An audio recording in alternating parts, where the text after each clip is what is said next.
আরমান এবার তার বাবার অফিসের সকল তথ্য রিয়ার বাবার কাছে শেয়ার করে দিবে আগামী পর্বে। বিস্তারিত জানতে সম্পূর্ণ ভিডিওটি দেখতে থাকুন।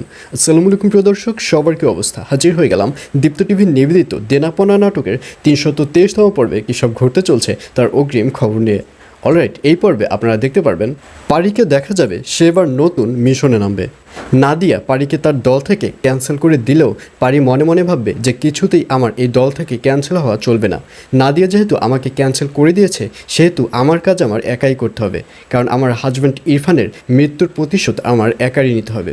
আর এজন্যই এবার পারি মাহতাব শাহরিয়ার যে ঠিকানা রয়েছে সেটি অ্যারেঞ্জ করবে এবং সেই ঠিকানা বরাবর সে সেখানে যাবে এবং মাহতাব শাহরিয়ার আসল যে ডিটেলস সবগুলো কালেকশন করবে সেই পারি। আর অন্যদিকে মিতু মিথিলার সাথে কথা বলবার পর মিতু যখন ফোনটি রেখে দিবে তখন মিথিলা পল্লবকে ফোন করবে। ফোন করে দেখবে তার ফোনটি বন্ধ আছে। আর এটি দেখে মিথিলার মনেও একটা সন্দেহের সৃষ্টি হবে এবং সে সাথে সাথে সেই ঠিকানা মোতাবেক সেই স্থানে চলে যাবে এবং সেখানে গিয়ে দেখতে পারবে যে মিথু যে কথাগুলো বলেছে সবগুলোই সঠিক। আর এটি দেখতে পেরে মিথিলাকে দেখা যাবে সে ওখান থেকে রাগ করে চলে যাবে। আর পল্লব ব্যাপারটি দেখে মিথিলাকে থামানোর ট্রাই করবে।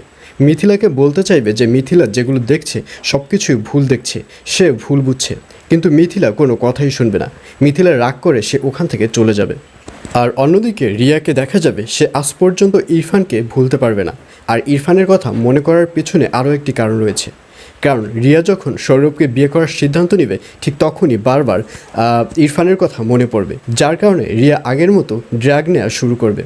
আর এই ব্যাপারটি দেখে তার বাবাকে দেখা যাবে সে রিয়াকে অনেক সান্ত্বনা দিবে, রিয়াকে বোঝানোর চেষ্টা করবে যে যে ইরফান তাকে কখনোই ভালোবাসেনি সে ইরফানের কথা মনে করে কেনই বা ড্রাগ নিচ্ছে, কেনই বা তিলে তিলে নিজে শেষ হয়ে যাচ্ছে, এইসব বোঝাতে দেখা যাবে রিয়ার বাবাকে। আর এছাড়াও থাকবে আশ্চর্য সকল ঘটনা। সুতরাং সবাইকে দেনাপনা নাটকের আগামী পর্ব দেখার আমন্ত্রণ রইল।